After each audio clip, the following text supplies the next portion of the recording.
Welcome to Data Skeptic Machine Intelligence, our podcast series exploring contemporary topics in artificial general intelligence and large language models. It's difficult to say when the era of large language models began. In my mind, the most expansive telling of the story has to probably begin with Word2Vec. Many of you will remember that as the tool that could encode words and phrases as numbers, and you could do little tricky math things with those numbers. You could take words like king, male, and female and encode them as numbers. Then you could take king minus male plus female, and the resulting number was very close in the semantic space to the word for queen. King minus male plus female equals queen. And these general approaches have continued to impress us since. Another big milestone was in June 2020 when OpenAI made its first API available. That and similar services have truly democratized large language models. So they've been out there in the wild for a little bit of time. There's some novel use cases. But certainly the major use cases are still to come. There's a lot more to it to build real production-ready systems that leverage these tools. Today on the show we get one perspective about exactly that. We talk about some technology that's available that you can use, and how other people are using it to deploy large language models into their systems. I'm Eric Boyd. I'm the Corporate Vice President of AI at Microsoft, and excited to be here.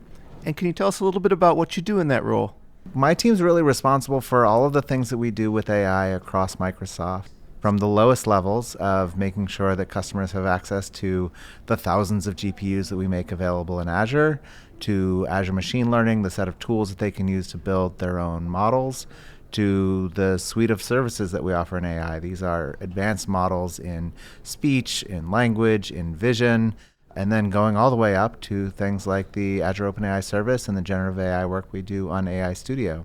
We support that extensively across Microsoft, all the different groups at Microsoft that are building copilots, build on top of the stack that we have, really building anything in AI, build on top of the stack that we have. And we make all that available for third parties through Azure.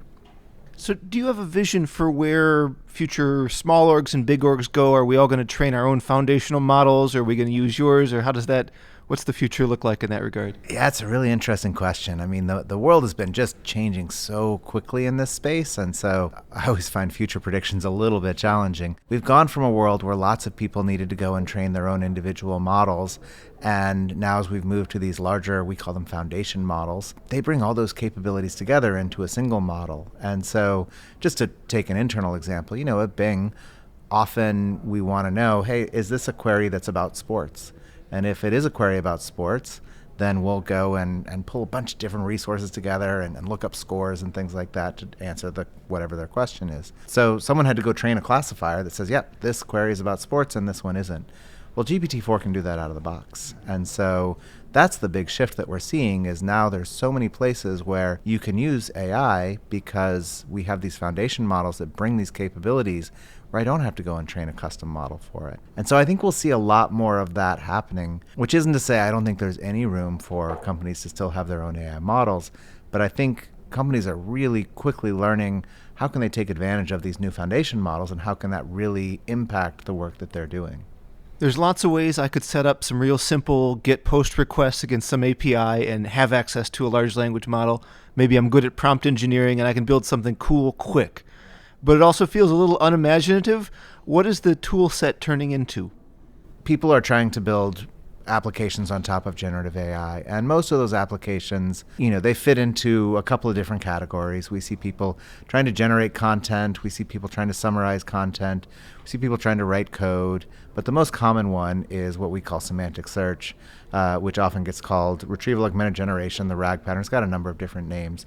But basically, you're trying to bring your custom data and make it available to the model so that the model, these, GPT-4 and others, can reason over them, can answer questions as if they were trained on that data. That pattern is becoming really ubiquitous. Everybody is out building, products that do that. So the tools that you need to do that, obviously you need to have data of some kind, something that is unique and differentiated for, your application. And then you need to put that data someplace. And so the trend that's really evolved is to use obviously a search index. You need to search and retrieve something. But the new technology of vector searches. And so vector searches are different ways of indexing your document, but it makes it really easy to come up with semantically relevant parts. And so semantically relevant just means these things mean the same. When I ask a question, I can look for, in my vector search index, the passages that I've got that are most likely going to answer that question. They're most similar to that question.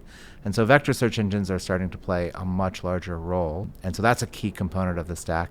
And then, of course, you have the large language model itself. You have to figure out which one you're going to use, what prompt I'm going to manage it with, and how I'm going to deploy it. So that sort of is the typical application stack that you would build. And then from a tools perspective, you're generally going to need to do a lot of iteration to work on what prompt should I give the model. You give it instructions.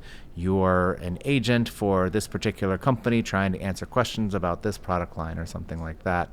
You give it lots of instructions like, you should be nice, you should be polite. It's amazing how important those instructions are. But iterating on that prompt is another thing that people spend a lot of time on. And so we've built products in the Azure AI Studio that really, like PromptFlow, that really help you manage that full process and test all the different responses out and just kind of see where all of that's going. Well, if we got an out-of-date information retrieval textbook, we'd learn about the techniques that are more or less implemented in Elasticsearch and whatever the sibling is, OpenSearch or whatever, and not to criticize those powerful tools. But I guess my question is, the search you're describing is it like CPU and GPU? We're going to have both, or are we going to do a clean migration? So we strongly find that you need both. The classical search techniques, TF, IDF, and things like that, term frequency and the frequency of the document, those techniques have been refined over years, and we have a whole bunch of ways of sort of determining what's relevant. And, with a lot of the work that we've done with Bing, we're good at identifying misspellings and synonyms and things like that. And there are a whole class of questions that are really best served by sort of the traditional search technologies, particularly if you have like a name or a place or something that you really need this exact keyword match to sort of retrieve it. Vectors give you a lot more semantic knowledge, but often you need both. And so what we've done in Azure AI Search is bring both of those technologies together. And how does search work? You go and you retrieve a bunch of different documents, some from vectors and some from traditional methods, and then you re-rank everything at the end using a semantic ranker. And so we've got some very advanced semantic ranking technology from Bing. And so we pull all of that together, and we've measured and we've published some papers on this as well. You get much better results when you bring all of these technologies together. Do you have any specific use cases of where vector has unlocked something new that we couldn't quite do before? I think most of these scenarios that people are using generative AI for, vectors are very useful. Traditional sort of keyword search, this is what enterprise search has used for decades. And so everyone who's been trying to search over their enterprise's documents gets frustrated because, it's very keyword based. You very much have to sort of know exactly what I'm looking for in order to find it. Semantic search is now things that are semantically similar. An example case that we've built internally, Microsoft has a whole bunch of different health plans, and those health plans have documentation that are hundreds of pages long. And what I really just want to know is which health plan will cover eyeglasses. I could sort of search through, and if I know the word eyeglasses and if that's the right way, but maybe it's just glasses or maybe it's eye care, maybe there are all these different ways that you can say it. And even just, there might be eye care in the index and says it just points you to some other page. I want to know what's the part of this document that's actually relevant to answering that question. And so vector search is a really good way of actually pulling the right passages out. So then you can actually answer the question. You can say, well, this plan covers eyeglasses once a year and this every 6 months or what have you. So what does data ingestion look like in that scenario? How do I get set up? The first thing you have to do is what is the mapping that I'm going to use into whatever this vector space is. And so we call that embedding. It's a machine learned model that takes some sentence and turns it into a multi-dimensional vector. And so as we can think in three-dimensional space, it's a line just sort of pointing out somewhere in three-dimensional space. We're probably in 1,500 dimensional space, so it's a lot harder for us to visualize, but it's the same idea. And so you have an embedding that you have to sort of come up with. And there are some very powerful ones. One of the most common ones is the Ada embedding from OpenAI. And it's a very powerful one that will give you very high quality, relevant results. But sometimes we see customers training their own vectors, and you can improve your relevance with sort of custom vectors, custom embeddings that way. The other thing that you have to think about how to do is, how do I take all this data and break it into chunks? Because you want to return really the relevant sections. And so in those hundreds of pages of documents of the healthcare plan, I really only want to return a couple of paragraphs. You calculate an embedding on some section of text. So how do I chunk that? What's the right sort of strategy for that? And there are a lot of different algorithms for that. And so, we do all that for you with Azure AI Search, but that's something as well that people are bringing their own custom embeddings and their own custom chunking strategies to try and improve the relevance of the results they get. And so that's really an area of some of the newest research of trying to see what are the best techniques and technologies we have for that. I do expect we'll start to see that get simpler, right? Like all of the things I just talked about, that sounds kind of hard. Sounds like a lot of work and a lot of things you have to do. It can be, or you can push a button and it can just give you very good results just from that. And I think that's where we're focused on a lot of our effort, is to figure out how do we help customers just push that button and get really great relevant results just from doing that. Were you given an AI problem to solve with too little data or too little time? I know I have. Web AI hears you. They're a team of AI and ML researchers and practitioners who've created Navigator, an IDE designed to streamline the MLOps process to get your project across the finish line in hours and days instead of weeks and months. With state-of-the-art architectures like deep detection and attention steering, you can build object detectors and classifiers, as well as expert conversational agents. You own your models and data forever, and can even train and run locally to ensure privacy and security. When you're done tweaking, integrate your creations effortlessly into production-ready solutions, full code like I like, or drag and drop. Deploy to any environment, at the edge or the cloud. From ad hoc proof of concepts to full-scale enterprise deployments, Navigator has you covered. Get early access at webai.com/dataskeptic. So my instinct is, let me try the foundational model, no fine-tuning, because why not try it? That's easy to do. You're on the path anyway, and maybe you'll get lucky. Oftentimes you do get lucky. How many people don't, and what's the next step for them? Most of the use cases that we're seeing are well served by this RAG pattern that we talk about, which doesn't require fine-tuning. It just requires this search index and put the relevant data into the prompt. I mean, probably 95+% of the customers that we're working with, that's what they're doing and that's what they're deploying. And so absolutely, if you're trying to get started with an application, that's where you should start. The place where fine-tuning really becomes interesting, so customers really want fine-tuning to put new data into the memory of the model. They want it to learn new facts. The challenge is it doesn't. And so you've got this fine-tuning process, which gives it some data that it trains on. And so, I just changed the weights of the model. It must have learned these new facts. What fine-tuning is really useful for is changing the style of output. And so, we've used it to get the models to answer questions and, have a chat interface back and forth. We've used it to prefer not hallucinating. And so we've used that to actually have a lot of improvement on hallucination frequency. We used it with Nuance. And so Nuance has a product where they listen to a conversation that you have with your doctor, and then they output a medical record. And so the fine-tuning was really useful for helping the model learn what goes in a medical record. You ask it to summarize a conversation, it has lots of examples of that, but it doesn't know, medical record has a specific format, there's specific things we're looking for from the patient that the doctor will have. And so fine-tuning was really good for that use case. And so I think that's one of the things that's going to be important for people to understand. If you want to give the model new facts, new information that it doesn't have, it's best to put that in the prompt using, retrieval augmented generation. If you want to change the output style of the model, that's where fine-tuning will be really useful.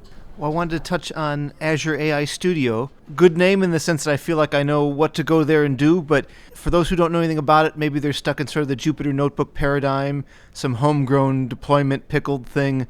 What's the new tool set look like? Yeah, I was talking to one customer once, and they're like, Yeah, we wrote a blog post a few months ago on how to do this RAG pattern and how you can use Azure Search with it. This customer was saying, yeah, we went through all those steps. It's actually kind of a lot of work. Someone should build a tool that like pulls all this together. And I was like, funny you mentioned that. We did. And so that's what the Azure AI Studio does, is a single place that you can go to that brings all the different technologies you need together to make it really simple for you to go ahead and build this application. And so, we start in general with any product. Let's get the MVP working, the minimum viable product. And so point at a data source, get that loaded into a vector database, and point at the model, come up with the right prompts, and you're off and running. For a surprising number of customers, that's all they need. Like, that actually will get you all the way there. But some customers need more sophisticated data from multiple sources, or they want to do some more sophisticated orchestration, use something like LangChain or Semantic Kernel, which are frameworks that help you pull data from multiple sources together. Or maybe they'll need to ask the model where they should get data from and then go and retrieve that. And so that's where PromptFlow is the tool that we've built that really helps you manage the development process. What are you going to do? You're going to come up with a bunch of different prompts to experiment with. You're going to come up with some different, retrieval methods and experiment with what data I want to put in the prompt. I'll come up with some test cases. These are the questions that I want my model to be able to answer, and these are the answers that are representative of what I'd like the model to say to these particular questions. And so with PromptFlow, you can then build that and then very easily iterate and automate against that. So I can try all these different prompts and measure which one actually performs best. And it's interesting. How do you judge the output of a model? It's giving you text.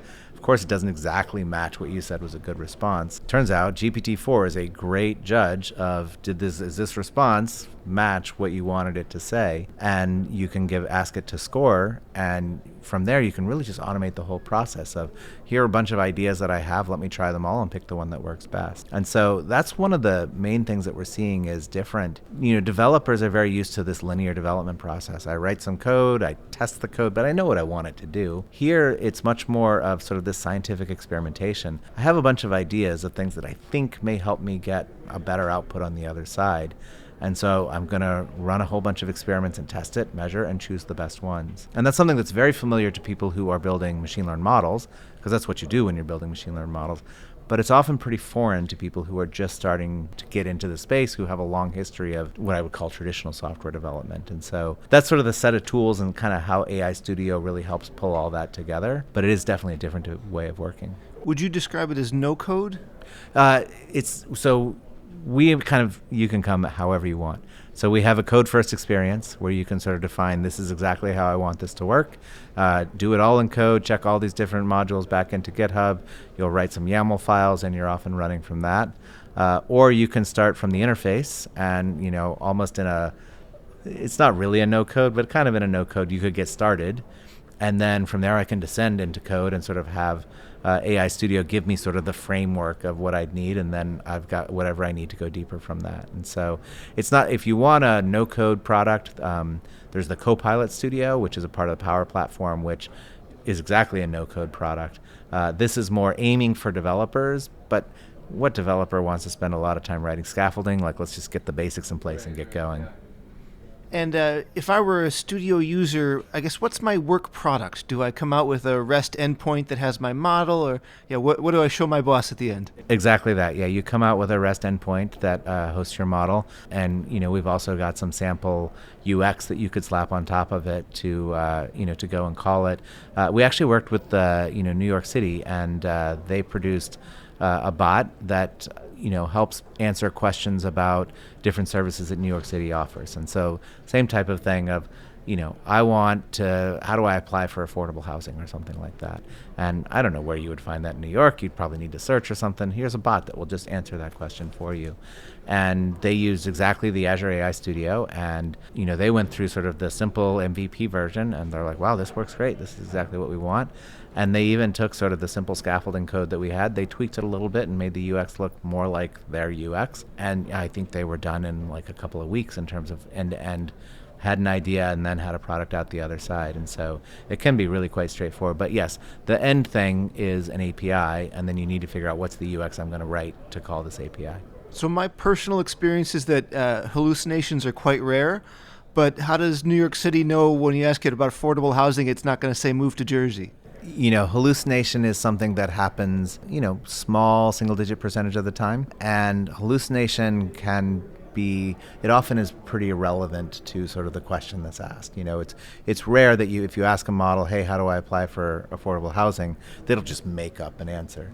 And so that's particularly with the RAG pattern, right? This is, if you put, hey, I'm going to ask you to answer how do I do affordable housing, here's some documents that are probably useful. The model is very good at pulling from those documents. And so the things it hallucinates, it might have, add some extra information that you actually don't need, or something generally pretty minor. And so that's where most people actually don't experience it as hallucination. But, the model does have some tendency on some single-digit percentage of the time to make some stuff up. One of the key things that we've done is we found it's a process called reinforcement learning with human feedback, where it's kind of a fine-tuning process where you can sort of show the model, look, this is the way that we want you to behave, and then it can kind of train itself to say, oh, this is the right answer. And so we've actually gotten a lot of the hallucinations out just through that process. And so that's been a pretty important part of the process. The rest of it has been, just experimenting and sort of learning what works best. The way you craft your prompt can certainly increase or reduce hallucinations. The temperature that you run the model at, the temperature really is how far does the model vary from, it's trying to predict the next word, how much variance do you let it have, right? Do you say, no, only pick your top choice, or, pick any choice that's within like 5% of your top choice or something like that. So you can use temperature to control it. The rest of it really is research. Like there's a whole bunch of work still ongoing to see what are the different things that you can do. And I'm confident we'll continue to make improvements. But it's at a place now where for most of the applications, hallucination is not a big problem. But that's also where at Microsoft we've used this metaphor of the Copilot.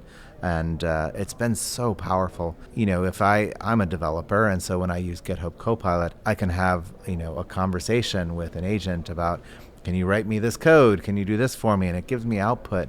And then I have a conversation. Oh, you didn't do that the way I thought you would. I actually don't like that. Or this is wrong. Can you correct that? That feels very natural, right? You're used to talking to people and having conversations, and they make mistakes and you correct them. And so that Copilot example of I'm still in charge and I'm still responsible for the output, but I have this really powerful helper who's helping me get this work done. We've used that basically everywhere just because of how it really maps to how people expect to use these technologies. It sounds like if I want to and I'm buying into the UI and all that, I can get to that model endpoint pretty quickly. Where does that live now? What are my deployment options? Yeah, so the model endpoint, there are a couple of different ways that you could do it. It's very simple to just deploy directly through Azure AI, and so then you can just call that endpoint.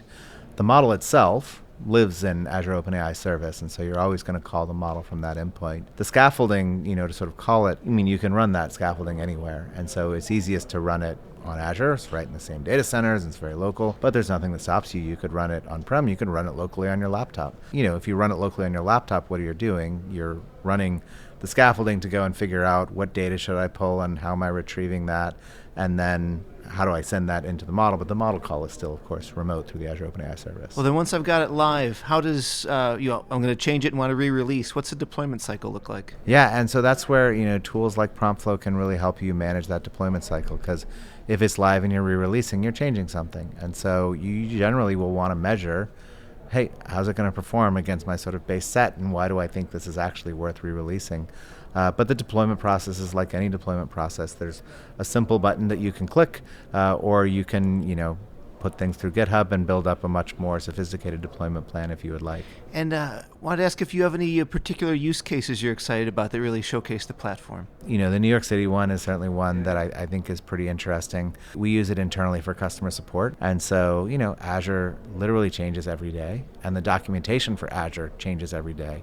So if you're a customer support agent, how can you possibly be expected to keep up with everything that's changing? But of course, a Copilot can. And so, we use that same pattern to go, and when you ask a question, how do I create 5 VMs in Azure? We'll go and look through the documentation, say this seems like the right thing, and it'll even generate the code. I think you probably do it like this. And then a customer support agent can, if they're in a chat session, say, yep, just copy and paste that over. And so, just a lot of things like that are really helping drive productivity. There's so much potential in these models that I'm not sure people have really realized all the things that they can do with it. One of the things the models are really, really good at is writing code. And people understand that from the GitHub Copilot side of things of, oh, it's going to make me more productive as a customer, as a developer. But I think of all the places where you're interacting with a machine that you ought to now be interacting in natural language. And just an example of that, my son's 13 and likes to build 3D models of things on his 3D printer. He's got some JavaScript site that he goes to that you can create 3D models in. And it's got an API, and you basically have to call this API, and it's very programmatic, very much like a programming language. And so I put GPT-4 in front of it and said, hey, this is a couple of examples of this API. What code would you output if I wanted, give me a red square, or give me a triangle on top of it that's rotating, or things like that. But you can go way more sophisticated than that. You can say things like, I'd like a model of the solar system. And it knows, well, the solar system is 9 spheres and a sun in the middle. It's very generous to Pluto. And, and it put a ring around Saturn. And then you have a conversation. No, Jupiter has stripes on it. Oh, right. And it comes with a striped Jupiter. And so I think this, 3D modeling language, which is actually kind of cumbersome to learn how to use, I can do it just now in seconds in natural language. And so that's just one application. But if you start thinking every place that has an API, I could potentially control it in natural language. We need to rewrite everything, right? Every tool that we use should be in natural language because it's so much easier. In traditional programming, we've got the challenge of dependency management. For a node, it's like package.json or requirements.txt in Python. Every language has something, for better or for worse. We're going to have some versioning issues with models, but I think maybe the analogy could be stretched because it's not like they're just hot swappable. What is version control for models going to look like? Yeah, I think that's going to be interesting to see. I mean, the API for all these models are the same. And so that's in some sense very simple. It's a prompt and it's a response. And so switching from GPT-4 to GPT-3.5 to Llama they're literally the same API. It's a little bit of scaffolding work maybe, but really quite simple.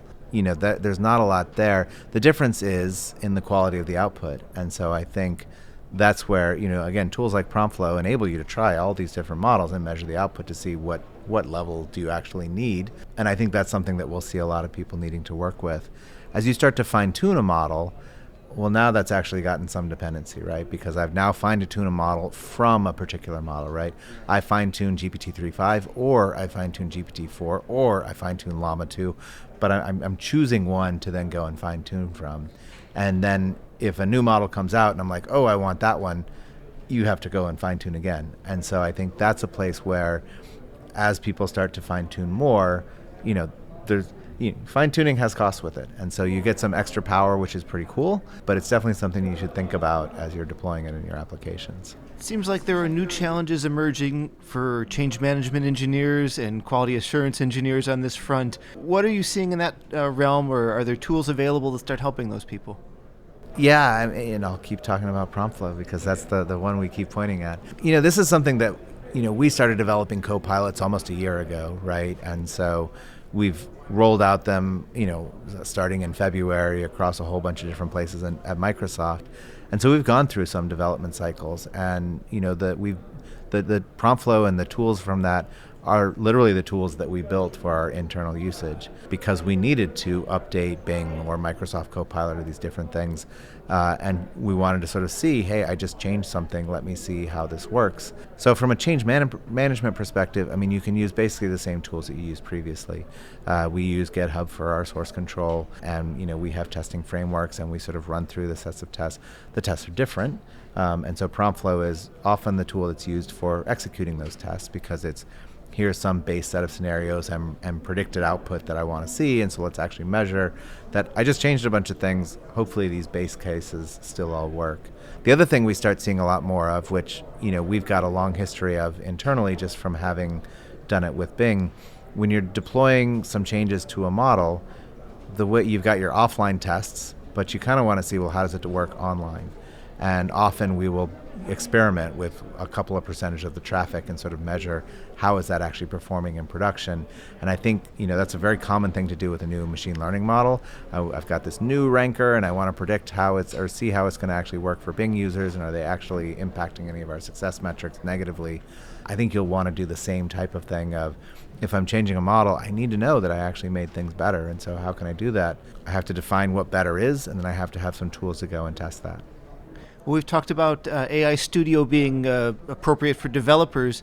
How much AI background or how little can I get away with having to get going on a system like this? Yeah, it's interesting. You don't actually need to have a lot of AI background, but the background of AI is pretty implicit in the mentality needed to develop these applications. And so that's what I mean by that is, as I'm writing this application, I need to have this experimentation mindset. I'm going to try a bunch of different things, measure the output, and take the one that actually works best.